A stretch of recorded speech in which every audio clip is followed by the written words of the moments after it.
Hello and welcome to Take Back Time. My name is Penny Zenker and I'm your host. And on this show, we really seek out the best minds, the biggest geeks, and the technical experts that are going to help you to invest your time wisely so that you can take back time.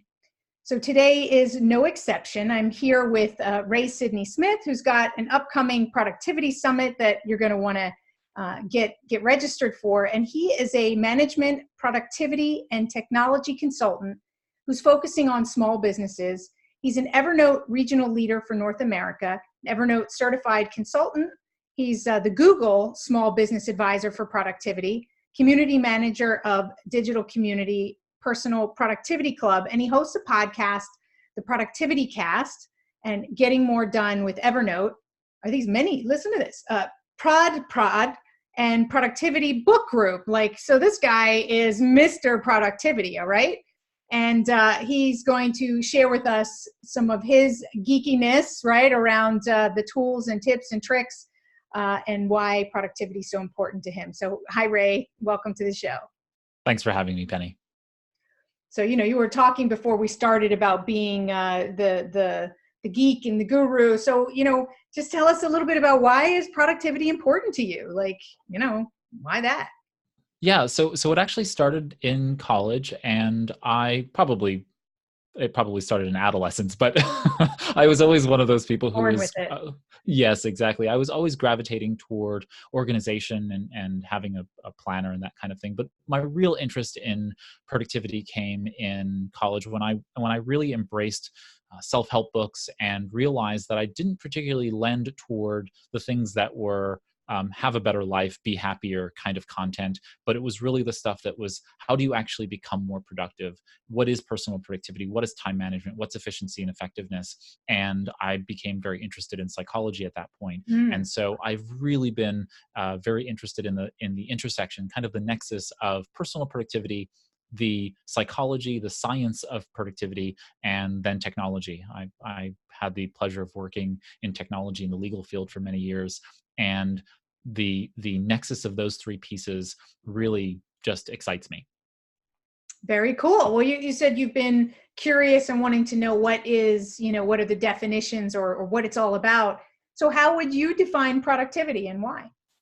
So productivity for me is about doing the right things in the right amount to get the right results. And for so many people, it is about getting things done. And I happen to be a huge GTD, David Allen fan of the GTD methodology. And he was on one of our shows. So if you guys are listening, go back and listen to that one too. But absolutely. Yeah, he's awesome. Anytime David talks, I'm happy to sit there and listen. And the thing for me, though, is that most people are actually not interested in getting things done. They're either stuck and they're looking to get more done. And so over time, over these past 20 years or so of me really paying attention to this material and being steeped in it, I've come to an understanding about the reality that people are really looking for the ability to get more done, to really look at being able to say, okay, what am I doing now? Because you're doing something every day. And what are you doing with your time? And how do you actually fundamentally get yourself through that? And so it's come to me on calling it this sort of framework. I wouldn't consider it really a personal productivity methodology like getting things done, which is more of an organizational methodology. I think of getting more done as a framework to look at how to truly be more productive. Yeah, interesting.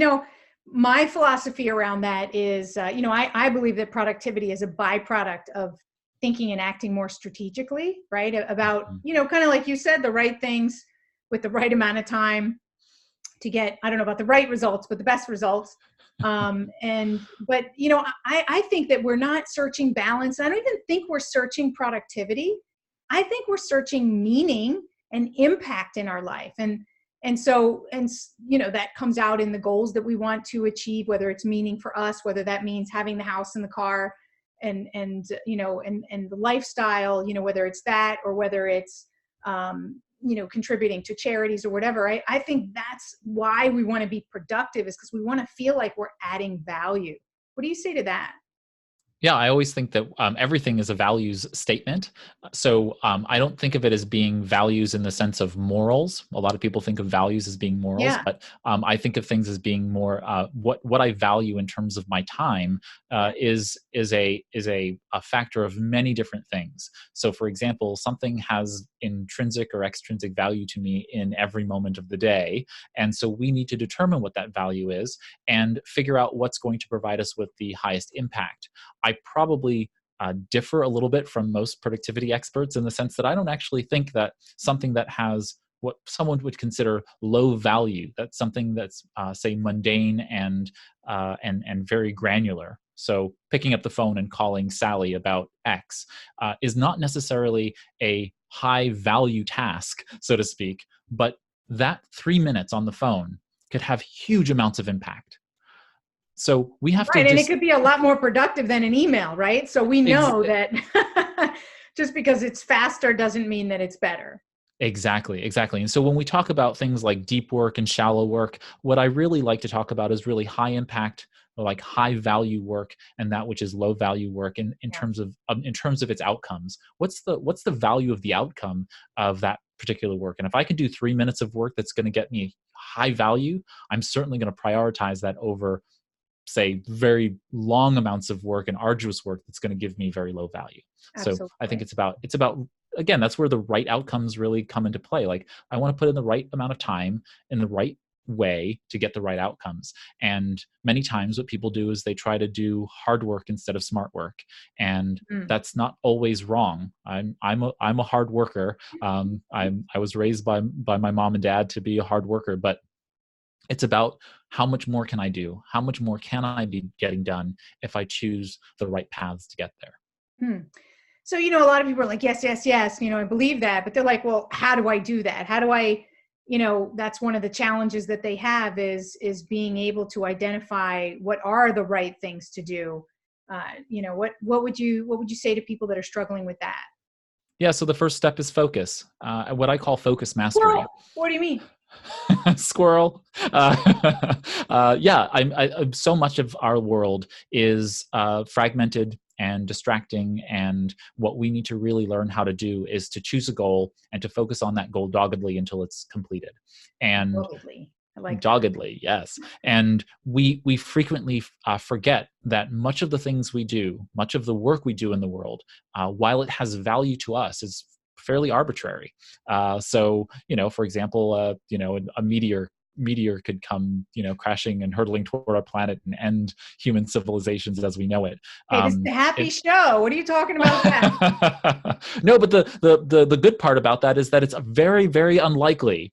And Oh, good. Okay. but the point is that most of what we do on a daily basis is arbitrary, and we give it meaning. We choose to have meaning in the things that we do, and the Yes. moment you do that, you actually create control. Right, the locus of control now moves closer to you. You now have greater command over your life and over your passions and over Yes. your values. And at that point, then you need to choose to focus on what you're going to do. And focus mastery is about choosing one thing and making that thing better, improving on the skills, the knowledge, and the experience you have about that thing. I give the example of writing reports. I have a job that requires me to write lots of very in-depth Hmm. reports. It's a fun project, not. And so I took that as a focus mastery exercise, and I spent a good 3 months working on tuning a template that had many different permutations. And every day I was working to be able to make myself produce more of those reports faster and better every single day. And over time, what that meant was, oh man, if I meet with a client and I have to produce a report for that now, it is done in blazing speed and it's Right. done with high quality. My clients love hearing, seeing my emails with those reports now because they're engaging. I try to make some jokes, have a good time with it. And that's focus mastery. It's the idea of saying, okay, there's something that I need to be able to do better with. How do I get more done? I get more done by filtering out some things for a short period of time and focusing on really being great at this one thing. And then you can use that focus mastery in all kinds of other areas of your life once you learn how to use focus mastery in that way. Yeah, and you're investing in once you've done that focus mastery in that one thing, then you're freeing up time and space for something else to be the point of focus, correct? You got it. So You got it. that's what you're saying. I want to play devil's advocate a little bit here because, when people hear one thing, right, you're going to focus on the one thing, that's all well and good and probably not realistic in reality, right? So because we all have lots of different things and so how does one do that? How do you choose what that one thing is? Because let's say you've got, somebody, a single mom who's running her business. She's got 3 kids that she's got to shuttle around to different places. She's got, dating on the side and all these things that are she's taking care of her elderly parents. Like there's a lot going on. So people, I think they really have a hard time to see any reality in that. And then I think they push it away and say, Yeah. nah, there's no value in that. Right. And I'm not asking you to stop your world in deference to this one thing. I'm asking that when you're going to do that one thing, you're going to going back to that word doggedly, you're going to doggedly, you're going to give maximal effort to improving that thing. So you have to feed the kids every day, right? So why not do it in the best possible way? Pick the best food, pick the best time of day, figure out mise en place for your kitchen so that all the pieces are in the right place, so that dinner time, breakfast time, lunchtime just moves with the ease of Wonder Woman, right? So you might pre-prepare your meals so that I see what you're saying. So, and I'm just playing devil's advocate because I know there's people who want to be more productive, but they're also in resistance, right? Right. They've heard so many different strategies. So what I think I also hear you saying is that you're filtering out those things for other things, but not everything. You're talking about also taking a specific amount of time, not all your time, right? And I think that's where people get a little hung up is if you're going to focus, maybe that focus is even for an hour or 2 a day, but on the same thing, maybe for 2 weeks or 3 weeks, right? Is that what I understand you saying, so that you can really make progress and be amazing in that space? You got it. And this really comes down to your daily routines. I tend to have people look at their routines throughout the day. I happen to not be the big habit fanatic that a lot of people are. And it's not because habits aren't great. Habits are actually really fundamental. But to learn habits actually requires a look on a little bit higher level, which is looking at routines. And when we look at routines, we then see the way in which habits connect to one another. And so it's not so if anyone's hearing me and saying that I don't like habits, because I get that quite frequently in my talks, it's not about disliking habits. It's actually about the fact that we have habitual behaviors that are connected to one another that establish routines. And habits are difficult to change. Habits are difficult to adopt, they're difficult to drop, and they're difficult to then maintain. So the easiest way to do that is to look at the routines that are already established. And by linking habits to the beginning or the ending of an existing routine, we have a tendency to actually have higher success rates in developing those habits. So what I'm really saying is choose a routine that you already have in existence, like the single mom with kids. That's a circumstance where what she can do is choose focus mastery over that particular routine. And then once she does that, the habits kind of build themselves. If she really gives that level of focus to it, she can really develop herself in a way that then creates the seamlessness of that environment. And then what you've done is you've shrunken maybe the amount of time necessary to deal with the chores of it all. Maybe you can spend more mindfulness time with your kids in that experience, so the kids are having more quality mom time as opposed to run ragged mom, right?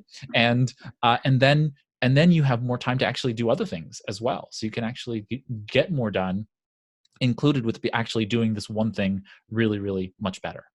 Right. So let's come back to your habits and rituals, because I have or routines. Sorry, routines. I have some thoughts and things around that.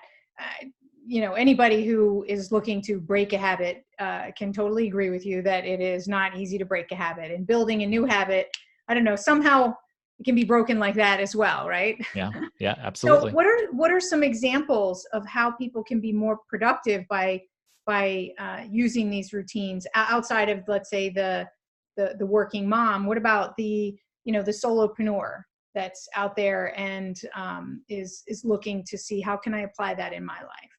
Yeah, so this really comes down to motivation. And the way in which I see motivation is probably very akin to what I've read about and heard from you in terms of motivation, which is accountability. We are social creatures. We are built on our ability to collaborate and work with one another. We live in interdependent lives. And the more we're able to actually look to others to be able to help us in our routines and also in our focus mastery, the greater likelihood we are to progressing in those things. So when we have a solopreneur who maybe is not so good with the books, they go out there and they bring in the business, but they're not invoicing, they're not tracking their records, they have no idea what their profit and loss statement is, better yet, what it looks like for the past quarter. That's an opportunity to be able to say, okay, where am I in terms of how accountable I keep myself to things? And Gretchen Rubin, she uses kind of this 4-level paradigm of the 4 tendencies, where you have the upholder and the rebel and other roles. I tend to look at this from 4 levels of accountability, starting at self-accountability, which is I hold myself accountable for things. That's Gretchen Rubin's, I suppose, upholder paradigm. But then we step outside of ourselves, and then we have one-to-one accountability. That is, when Penny says, "Hey, Ray, will you show up for a podcast recording?" And I say, "Yes," am I really going to do it? And I will.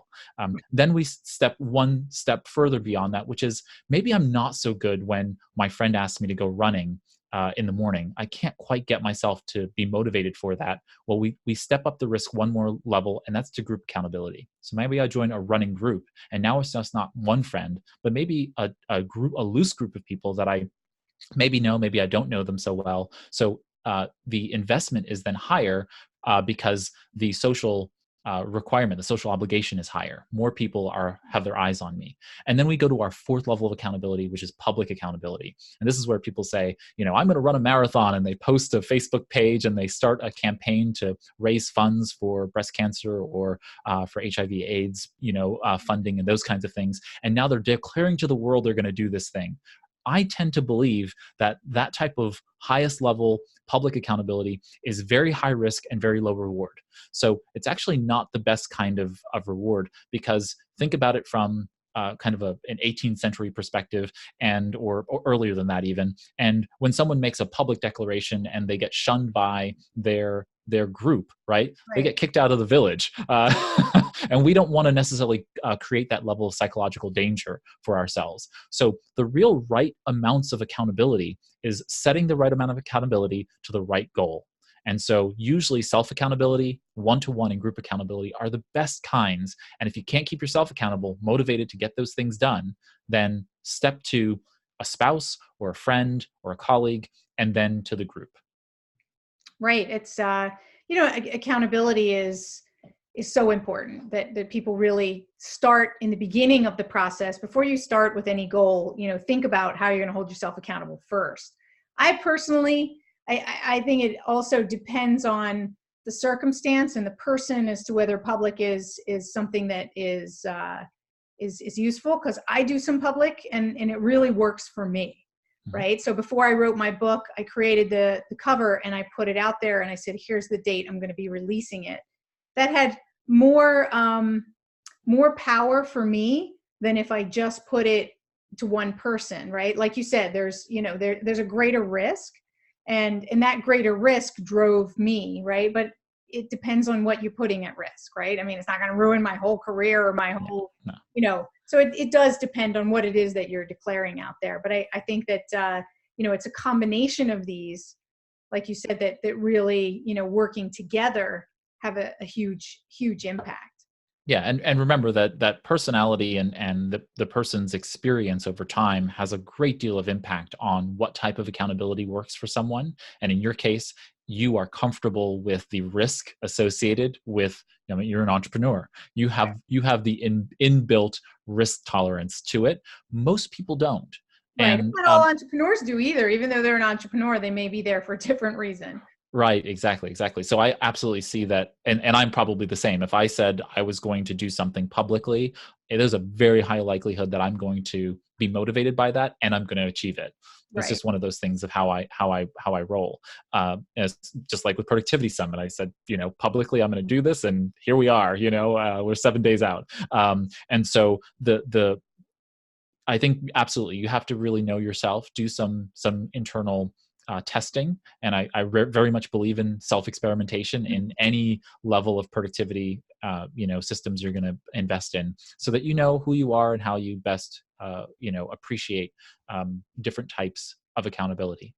Yeah, and different types of tools and processes, right? If we bring that over, and I'll be talking about that a little bit in on the summit, is when you know yourself, then you also know what, and like you said, that testing, what works for you and what doesn't, because not every, people are looking for that tool that's going to like fix whatever, is they think is broken or is going to make them more productive. But it's really when you understand yourself, then you might understand which tools are going to best support you. So I wanted to just before we close out today, I wanted to talk just for a minute. You're this Google and Evernote guru. So what would you say is, so for Evernote? I'm an Evernote user, but not a heavy user. So what would you say are some of the reasons why, or what types of people would be best suited to work with Evernote, and what are some of the features that you think are like really cool? So with over 220 million Evernote users globally, the reality is that almost any person can use Evernote in their world. That's why I really love it. It's if you want to just be able to take notes cross-platform in almost any modality, whether that's writing directly into the application or taking photographs of receipts or just taking notes on your computer while you're in a meeting, Evernote has the ability to do that in the most easy and efficient manner possible. You can record directly into audio-wise into Evernote. It's just very, very simple on that level. Then you take it up a notch and you're someone like me and you really like the technical components of being able to integrate and automate your functions. Evernote has your back. You can integrate with dozens and dozens of tools with Evernote, and then you have other tools like IFT and Zapier that allow you to integrate and automate with hundreds of other tools. And so that's one of my just favorite things to do, is to sit around and think of workflows. What's your process? What's a process that you created that you use Evernote to create an automation from? So one is actually so Denise Hurd, who's a fellow Evernote certified consultant out in California.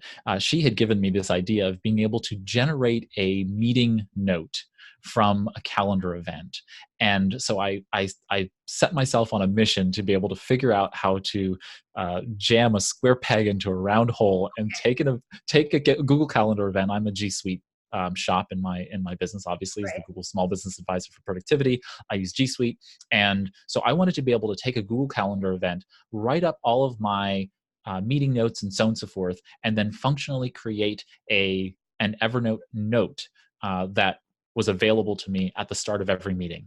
And so using some duct tape and baling wire, I used Zapier to be able to do that, basically playing back and forth with a couple of tools. And so now I'm pretty comfortable with the format of having every meeting start with a pre-formatted custom list of who's in attendance, date, time, name of the meeting, my meeting agenda, and any other documents that I wanted available to me, all jammed into that note and ready for me to be able to take notes and follow the agenda in the meeting. So that's just one small way in which I have bent Evernote to my whims. But there are so many ways. There's so many ways that Evernote just ends up being this backbone to data. It doesn't necessarily have to be the place where I'm directly capturing even. It Yeah. can be a place where you're automatically capturing through filters in Gmail or filters in Outlook, and automatically sending it to it.